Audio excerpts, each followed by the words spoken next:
Trent Cotney and John Kenney are dedicated to helping the construction industry with legal business and safety challenges. Welcome to this week's episode of Law and Mortar.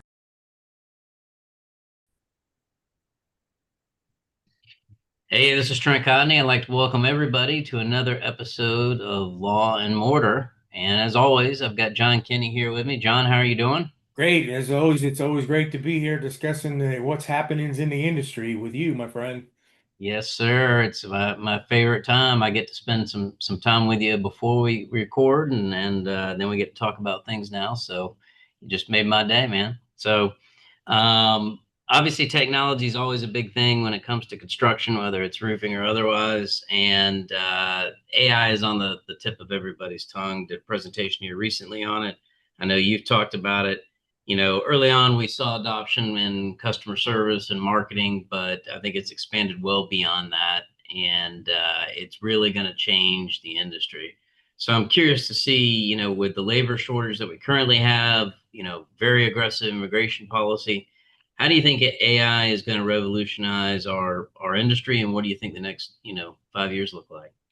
Yeah, again, kind of splitting it in half. I definitely see the AI is gearing for administrative replacement. There's no doubt construction's leaning that way. Outside of roofing is the same way that they're expecting any. And again, this isn't going to happen tomorrow. This is starting now, and I would say it's probably going to take a few years to completely integrate in. But I think 50% of your administration positions in roofing and construction project companies are probably going to go away. Reason being is that the AI replaces the repetitive need for having people doing tasks that, what do you want to call them, boring tasks, necessity tasks.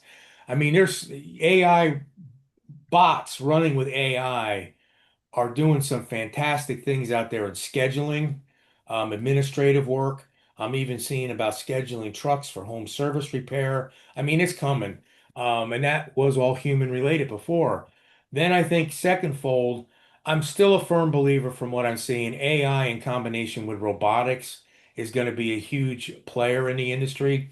And again, I don't see it replacing blue collar workers because we don't have nowhere near enough to begin with. But I see that being the replacement for this open spots that have been out there. And I don't know if we're going to see full robotics and AI integration on the hands-on portion in the rest of my lifetime. But I definitely can see crews being split between humans and robotoids or whatever they're going to come out with the names of them. And I think that's going to really augment it. I'm not even speaking from a legal resource, but one of the things I'm hearing when I'm traveling the road, immigration is an absolute mess. I'm hearing this from the contractors, right? And they're all on board with coming out with alternative methods such as AI helping out and assisting. It's not that they don't want to hire people, there's just nobody to hire. Um, so I'm hearing that. So I think if we did this 3 years ago, like coming in before pandemic, which is a little more than 3 years now, prior to pandemic, I don't think this would be received at all. I think during pandemic, people got more used to technology being involved in their business. But I think now there are people receiving this in the industry, the meter's gone way, way up. I think if it was 70% against this at one time, which it probably was even higher than that, I think you're starting to see maybe close to 50% to 60%, at least acknowledging that this could be a good thing coming out. Yeah, I think that it's gotten to the point where if you're not embracing it as a company, you're going to get left behind. I think there's just too much efficiency and competitive advantage that you get with the use of AI, even if it's nothing more than just the mundane, right? And I agree with you. I think that we will see automation on the roof. It's either going to be from robots or other type of automated equipment or whatever it might be, but it's only a matter of time where you see the integration of AI and robots. In fact, I think that's probably what I need to transition into is just do it a robot lease company. So that may be my next thing. Robotics attorney, man. You There you know, go. be There you that, go. that future attorney with the half Yeah. man, half robot. Yeah, yeah. So, one thing that I think a lot of people, as they start to integrate AI into their company, that they should at least think about and consider is, the legal implications of using it. I think it's important that you have an AI use policy in your company that kind of talks about, trust but verify. There's, even as good as AI is, it can put out bad results. And you want somebody looking over that before it ends up on a social media page or on a proposal or wherever it might be. It's definitely not perfect, and you got to have that second set of eyes on it. The other thing I would caution contractors out there is just recognize that there's everything from intellectual property to data privacy concerns as it relates to AI, right? If you're uploading a bunch of confidential information, I've done this so I can speak about it, but you can subpoena OpenAI or, you know, Google for Gemini or whatever it might be and obtain someone's entire search history. So if you're like me, you got your phone and you're asking ChatGPT or whatever as you drive, all of that is discoverable, every single bit of it. So you need to understand that just because you think it's out in the ether somewhere, it can potentially be used against you. And I think, understanding this, making sure that you've got guardrails. That's all I'm saying. And I think it's a tremendous tool. You should definitely integrate it, definitely use it, but make sure you're thinking about, okay, how do I keep my employees in check and make sure that they're not doing something they're not supposed to be doing? Yeah, you can absolutely, to kind of tag on to that. Um, I've what I've been doing is kind of taking it to the limits, asking it to do things, not for reproduction. I don't have to worry about getting into trouble, but seeing what it comes out with. So I've had a lot of people tell me, oh, I have it write all my proposals or write all my SOPs. Well, then you run that through an AI checker, it tells you right away it's AI. And honestly, when I start looking at it from the expert position of being in the industry so long, is a lot of it that's wrong. And that's the thing. I think it's great for using and integrating, as you said, but I think your cautionary tale is absolutely so true. It is so easy to get down the wrong road with AI quickly, especially if you have open, here's our employees, sales team out there, go for it. Well, you can find some pretty in-depth things through AI, and you got to be careful of what you're reproducing. Yeah, yeah, absolutely. It is incredible and revolutionary in what it can do. And I think it will change a lot of industries and a lot of jobs out there, not just construction.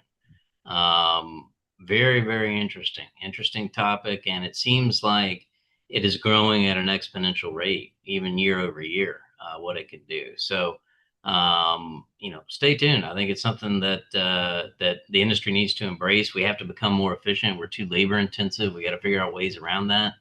And I think AI is going to help solve some of those problems. So, I agree. I want to turn to another discussion, and this is kind of interesting. And it's an old discussion, but I think the rhetoric's changed a little bit, and that is, marijuana usage and the workplace. And let me tell you, let me kind of lay the predicate here and see if you agree. You might not agree, but I'm just going to kind of lay it out here. So I would say back in 2017 or 18, there was a big surge of states that went from either, no marijuana to medical or medical to recreational, right? And we saw this big movement. And then I had a lot of contractors calling me saying, how do I deal with this? I've got a drug-free workplace. How do I, accommodate if I have to? What is all this? It's kind of interesting. And I think we saw it here in Florida where I think there's a little bit of shift in how people perceive marijuana. And there's a little bit of a more negative implication. It had a lot of impetus, it had a lot of force behind it. I think in, moving into 2018, 19, 20, but I see sort of a change kind of happening. And I don't know if it's a sign of the times or if it's culture or whatnot, but it is still very prevalent. It is still an issue that comes up. I just had an issue come up today where someone had a medical marijuana card and the employer wanted to know, do they have to allow that person to work? How does that work?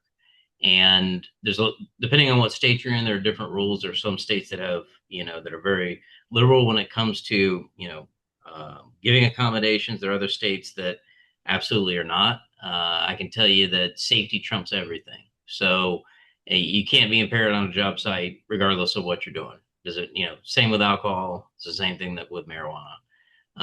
But it's interesting because I think some of the conversation, at least from my perception, has changed a little bit about what the public thinks about it. And sort of, I don't know if they teed it back up in Florida if it would pass. I don't. I think it's kind of come off a little bit. So I'm curious to see what you think about that, John, because it's still a big issue in roofing and construction, but there might be a little bit of a change there. What do you think?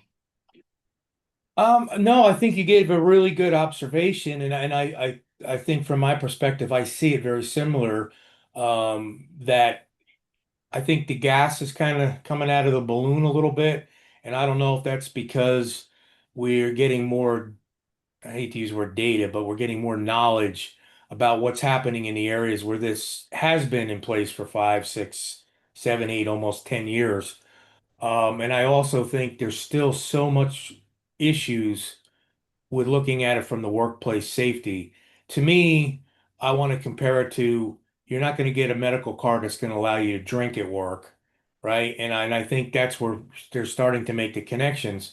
Do I believe that marijuana is going away? No, I don't believe it's going away. And I think it's probably going to stay in most states that have already approved it for recreational use. But I think they got to solve the issue is, well, recreational compared to when you can go to work. And I'm not an expert. I have no idea how long it takes for that to wear off compared to like alcohol wearing off. So I'm not even going to say that. So anybody says, well, John, no, John doesn't know. So we're clearing that up now. I just think you're right. I think that overzealous, everybody's going to be moving. It's going to be no different than going and buying a bottle of beer. I don't think we're there. I think we're starting to see it curve the other way. And I think a lot of it's because of safety problems. I really do. I think there's been a Yeah, lot of worksite injuries that have been tied back to this, and also auto accidents. And the same thing, other things are starting to come out. There's more and more data and knowledge coming through. yeah. And obviously we've got a national audience, and there's different laws in every state. But the one thing that I would say is, make sure you're consulting with your workers' comp carrier, and make sure that you always remember that if there's any signs of impairment, doesn't matter what they got, they don't go up on a roof, right? Or they don't get involved in construction, because safety trumps everything always, and that's the bottom line. So yeah, I don't know what the future holds. Seems like it's it's lost a little bit of steam, culturally. So I don't know whether or not that'll pick up or not, but definitely still an issue because I'm still getting calls about Yep, for it. sure. John, your favorite time, my friend. All right. I Question of the got week. Yeah, I got a good one here for you. A little bit of a tee up. This is from Nick. Nick is very interested in your estimating training. He said he understands you had some live trainings, that you do a lot of live events for manufacturers, but he understands that you've got one coming up, and he wanted to know more about how to participate in it if it's not sold out. So that was his question. Yeah, if I remember right, you got a live training. I know you speak all over the U.S. for a variety of manufacturers, but you've got your own one that you're doing live, and I think it's in October, right? Yeah, it's October 21st and 22nd, which is a Tuesday and a Wednesday. Yeah, they're different from the ones I actually get a lot of people that attend the other events that I do for manufacturers that do come to this. We do have some, just to start out, we have some seats open. We are filling up fast, so I'm in a little bit bigger place this time. So I do have a couple extra seats that'll be available. It's different. This is a 2-day workshop, and why I want to say it's different is we actually sit and really work through the estimates, which I cannot do in a 2-day training event with a manufacturer where I'm covering from the basics of estimating, all the way up to how to sell an estimating job and understanding the legalities in estimating, not from a lawyer standpoint, but from that business standpoint, how it all ties into financial. Whole different course. So this is completely different. It's in October. If you want to find out more, and I appreciate the question, anybody wants to find out more, you can just go to my website and right up top, right on the front of the page, you don't even have to look for it. There's all the information there that you need, and you can download the information. You can read it live. There's a little video, and you can click on a link to sign up. So it's easy. As they say, it's easy as can be. So what is the website? It's cotneyconsulting.com. And then this is in Lakeland, right?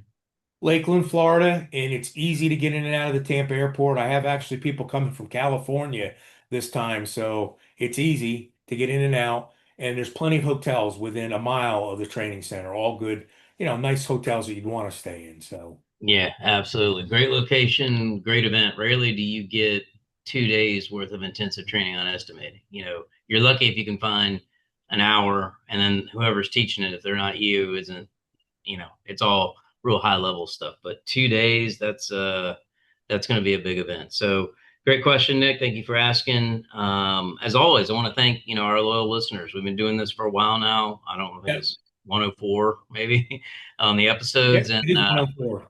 Yeah, and really appreciate all the questions and the interactions. Continue asking them.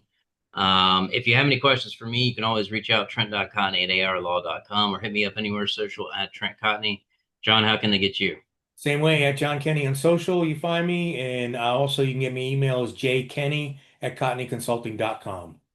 Great. And we'll be on the road. John and I are going to be in South Florida at the RCASF meeting September 17th, right, John? Yep, it's a morning meeting. They changed it around Breakfast a little meeting. bit. It's one of their, Uh-huh. it is, I believe, their first breakfast meeting. It's an easy location for everybody in that area to get to. And the room is plenty big. I mean, they'll hold, I would say easily 150 people if they want to get them in there. Yeah, come to South Florida, say hi to us. Well, thank you guys. We'll see you next time. Take care.